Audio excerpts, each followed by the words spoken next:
또 만나게 되어 반갑습니다. 주의 사랑으로 사랑합니다. 오늘 말씀은 마태복음 11장 3절에서 9절, 예수님이 아실 것이다 라는 제목으로 말씀을 상고합니다. 오늘 말씀은 이 세례 요한이 잠시 실족하고 넘어져서 예수님에게 물어보는 내용이 오늘 말씀에 기록되어 있습니다. 이 세례 요한이 헤롯 왕에게 책망을 하였고 충고를 하다가 그가 결국 감옥에 갇히게 되었습니다. 그리고 감옥에 갇혔을 때 분명 하나님의 아들이신 예수님께서 자신을 구원해 주러 오실 줄 알았는데 이 요한을 그냥 놔둔 채 예수님은 예수님의 길을 걸어가게 되었던 겁니다. 요한이 생각할 때 왜 나를 구원해 주지 않으시는가 하면서 그의 마음속에 의심이 들어왔고 그의 마음이 실족하여서 예수님께 물어보는 겁니다. 성경에 기록된 오실 그분이 당신입니까? 그동안 당신인 줄 믿었는데 지금은 제 마음이 흔들립니다 하는 뜻으로 예수님께 물어보게 되었습니다. 이 세례 요한은 회개의 복음을 전한 사람이고 예수님을 그 누구보다도 온전하게 깨달아 고백했던 사람입니다. 믿음으로 사는 사람이었고 믿음으로 행하며 세상을 두려워하지 않았던 사람이었습니다. 하지만 그의 마음도 실족하여 넘어지게 되었고 예수님을 향한 의문을 가지고 예수님께 물어보게 된 겁니다. 만약 예수님이 성경에 기록된 메시아, 그리스도라면 예수님이 분명 로마의 권세뿐만 아니라 분봉왕이었던 헤롯도 무너뜨리시고 자신을 구해줄 텐데 구해주지 않는 것을 보니까 힘이 없거나 할 수 없어서 구하지 못하는 것이 아닌가 하고서 요한이 생각했던 겁니다. 세례 요한은 믿음이 좋은 사람이었지만 결국 시험에 들게 되었음을 우리에게 가르쳐 줍니다. 이것은 세례 요한만이 아닙니다. 우리 모두 이와 같이 언제든 시험에 빠질 수 있음을 가르쳐 줍니다. 아무리 훌륭한 사람이라도, 아무리 훌륭한 목사, 성도라도 누구나 다 시험에 들 수 있습니다. 그리고 시험에 들어 넘어지게 됨을 오늘 우리는 알고서 항상 시험에 들지 않으려고 깨어있는 성도가 되어야 합니다. 우리에게 실족하여 넘어지게 되는 것은 고난이 오면 실족하여 넘어집니다. 진리가 확실하고 믿음이 있어도 육신의 고통과 슬픔으로 인해 두렵고 실족하여 넘어지게 됩니다. 큰 고난이 왔을 때 또 끝나지 않을 오랜 고난을 당할 때 점점 마음이 약해지고 마음이 약해지다 보면 우리 속에 두려움과 어두움이 오게 됩니다. 어두움에 붙잡힐 때 결국 말씀을 몰라서가 아니라 말씀을 알지만 고난이 너무 심해서 실족하여 넘어지게 될 때가 있는 겁니다. 가족 중에 누가 죽었을 때 그것은 믿음으로 이길 문제가 아닙니다. 믿음이 아무리 좋아도 슬픕니다. 울어야 되고 그 슬픔을 해소해야지만 이겨낼 수 있는 겁니다. 또 여러 가지 세상에 큰 일을 당했을 때 믿음이 없어서 슬퍼하는 것이 아니라 믿음이 있지만 인간의 감정과 또 육신의 생각으로 인해 마음이 힘들고 어려워서 실족하여 넘어질 수 있는 겁니다. 우리도 고난이 오면 실족하여 넘어질 수 있음을 깨닫고 우리가 실족하냐 안 하냐가 중요하기보다 실족한 마음을 빨리 일으켜서 주님께 나아가 다시 회복받고 세워지는 것이 중요함을 깨닫고 바로 일어서려고 힘쓰는 저와 우리 성도님들이 되시기를 바랍니다. 또한 욕심 때문에 실족하게 되는 일들도 있습니다. 믿음으로 한 것 같지만 하나님을 위해 힘쓴 것 같지만 실족하는 경우가 있습니다. 그 이유는 내 생각대로 되지 않았기 때문입니다. 내가 원하는 대로 되지 않아서 내 마음속의 욕심 때문에 믿음으로 한 것 같았지만 실족하여 넘어지는 일들이 있습니다. 우리가 주의 일을 해도 그렇습니다. 주의 일을 하지만 다 주의 일을 한 결과를 내 생각대로 정해놓습니다.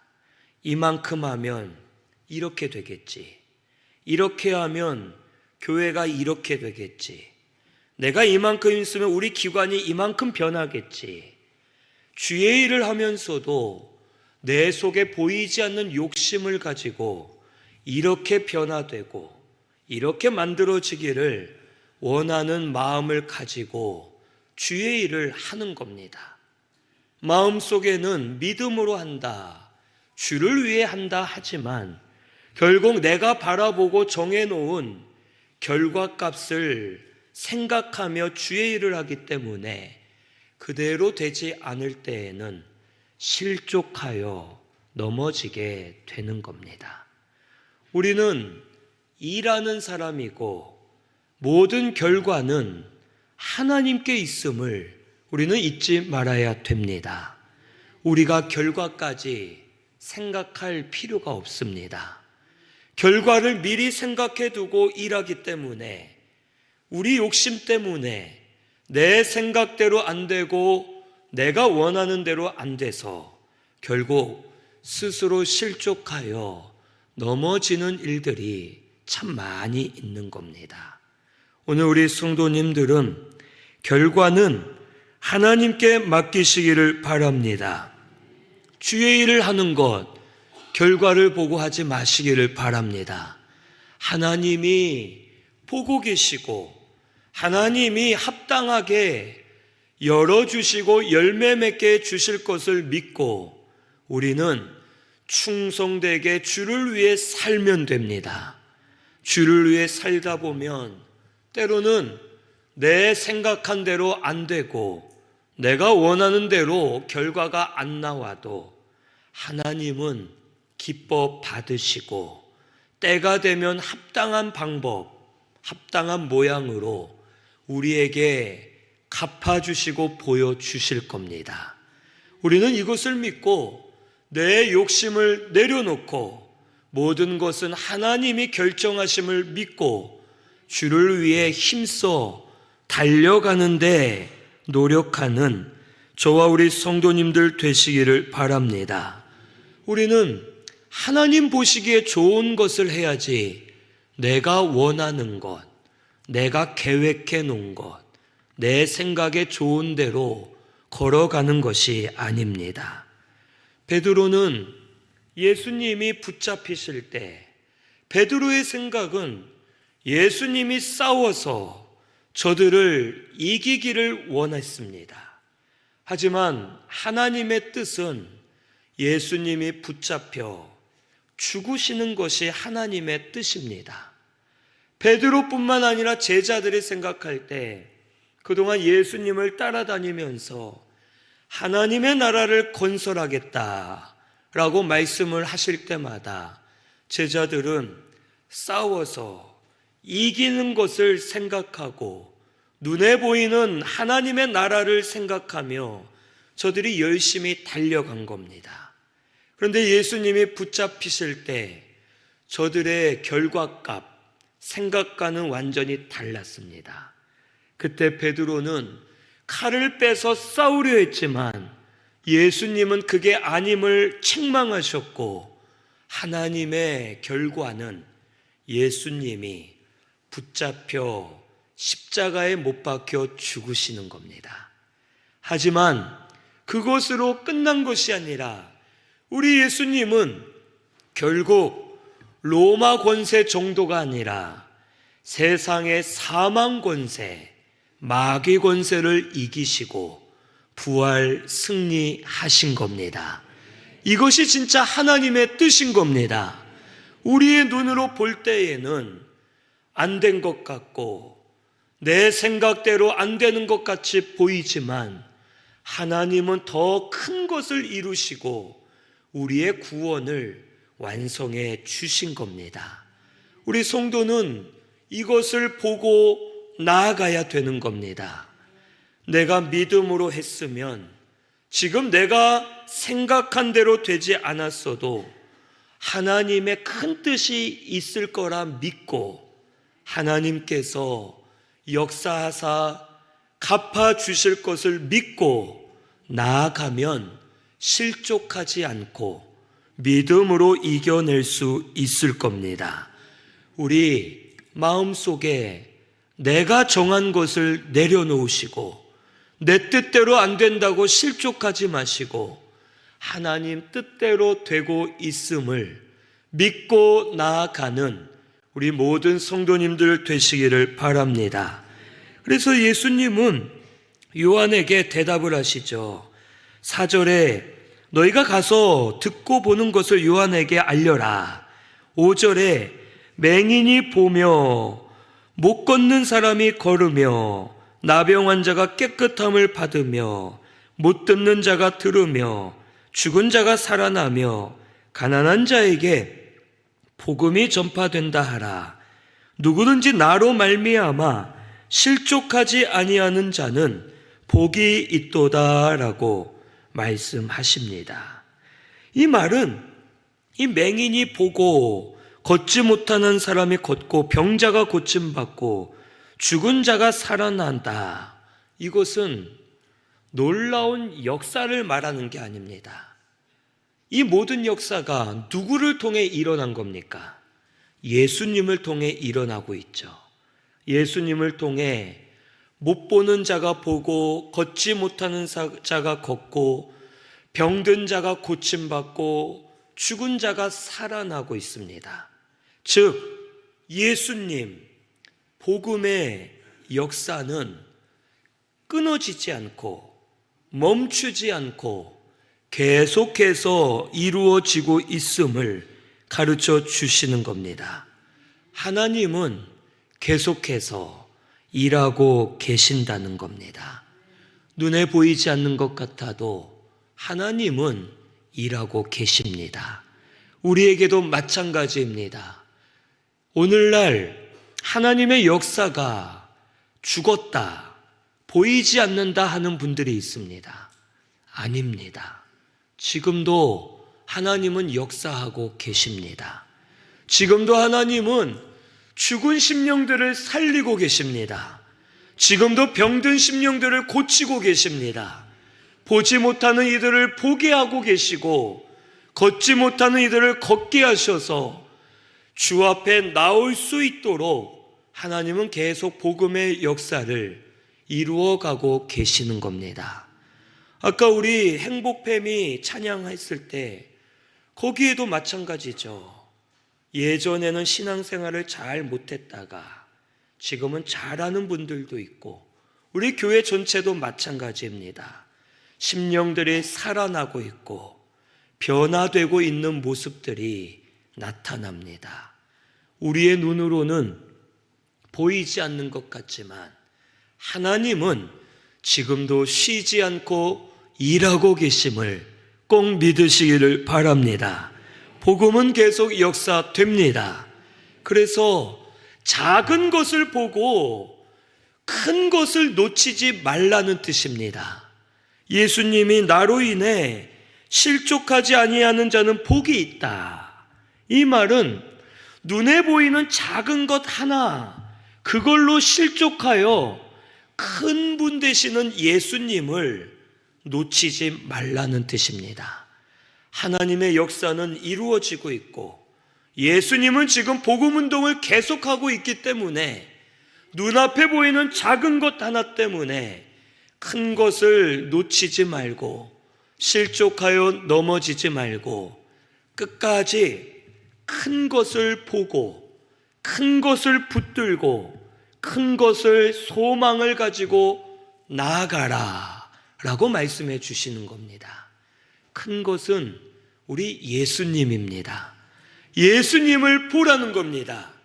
세상이 무너지는 것 같아도 예수님이 역사하심을 보는 자가 되어야 하고, 모든 것이 막혀도 예수님께 소망이 있음을 믿는 자가 되고, 큰 분 되시는 예수님, 그 예수님을 붙들고 나아가면 실족하지 않고 믿음으로 바로 설 수 있는 자가 됨을 우리에게 가르쳐 주십니다.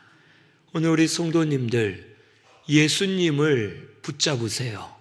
큰 것을 붙잡으시기를 바랍니다. 사소한 것 때문에 낙심하지 마세요. 사소한 것 때문에 실족하지 마시고 지금이라도 눈을 떠서 큰 것 되시는 우리 예수님을 보시고 예수님으로 인해 다시 일어서는 우리 모든 성도님들이 되시기를 바랍니다. 주님은 지금도 역사하십니다. 지금도 복음의 역사는 일어납니다. 눈을 들어 보면 보이게 되고, 보이게 되면 믿음으로 견고히 서게 되고 달려가는 자가 되게 해 주실 줄로 믿습니다. 그러면서 여기 7절에서 9절에는 이 말씀을 하세요. 분명 6절에 나로 말미암아 실족하지 않은 자는 복이 있도다 하시면서 세례 요한이 실족했음을 말씀하셨지만 7절에서 9절에 이렇게 말씀하십니다. 너희가 무엇을 보려고 광야에 나갔더냐? 바람에 흔들리는 갈대냐? 그러면 너희가 무엇을 보려고 나갔더냐? 부드러운 옷 입은 사람이냐? 부드러운 옷을 입은 사람들은 왕궁에 있다. 그러면 너희가 어찌하여 나갔냐? 선지자를 보기 위함이었더냐? 옳다. 내가 너희에게 이르노니 선지자보다 더 나은 자다. 말씀하세요. 이 말은 사람들이 광야에 나간 이유를 말하는데, 광야에 나갔다는 것은 세례 요한이 광야에서 복음을 전하고 있어서 세례 요한을 보려고 사람들이 세례 요한에게 나갔다는 뜻입니다. 그리고 이 요한은 바람에 흔들리는 갈대가 아니고 부드러운 옷 입은 사람이 아니라는 뜻입니다. 바람에 흔들리는 갈대라는 것은 사람의 눈치를 보고 사람에 의해서 좌우로 왔다 갔다 하는 사람이 아니라는 겁니다. 부드러운 옷 입은 사람이라는 것은 세례 요한이 세상 것을 즐기고 누리면서 그가 겉으로만 복음을 전하고 속으로는 세상에 빠져 있는 사람이 아니라는 겁니다. 그러면서 9절에 말씀하시죠. 옳다. 그가 선지자이고 선지자보다 나은 자다라고 말씀하시는 겁니다. 이 말은 왜 갑자기 이 말을 하십니까? 요한이 실족했죠. 자기 제자들을 예수님께 보내요. 오실 그분이 당신 맞습니까? 의심을 했습니다. 예수님은 요한의 제자들에게 그거에 대한 대답을 해주셨어요. 요한이 실족했다 하시면서 나로 인하여 실족하지 않는 자가 복이 있다 하셨습니다. 사람들이 다 옆에서 볼 때 요한이 믿음이 좋은 사람 같았지만 실족했다는 것을 알 수 있습니다. 그런데 예수님이 말씀하시는 거죠. 그런데 요한은 실족할 수 있지만 그가 갈대와 같이 흔들리는 자가 아니고 부드러운 옷을 입는 자가 아니고 그가 참 선지자이고 선지자보다 나은 자다라는 것을 말씀해 주신 겁니다. 한마디로 요한의 모든 것을 주님이 아신다는 거예요. 그가 비록 사람이기 때문에 실족하여 넘어졌을지라도 그의 믿음은 예수님이 아신다는 거예요. 그가 그동안 얼마나 힘썼는지 예수님은 아신다는 겁니다. 그가 얼마나 참았는지 아시고 그가 얼마나 노력했는지 아시고 또 그가 얼마나 연약한지도 아시고 그가 실족할 만한 것도 아시고 그를 아시면서 인정해 주셨음을 우리에게 보여주시는 겁니다. 우리 예수님은 오늘 우리도 다 아십니다. 우리가 믿음으로 살다가 실족하여 넘어질 때 우리 생각엔 그동안 믿음으로 산 것이 헛되다라고 생각을 하죠. 아니라는 겁니다.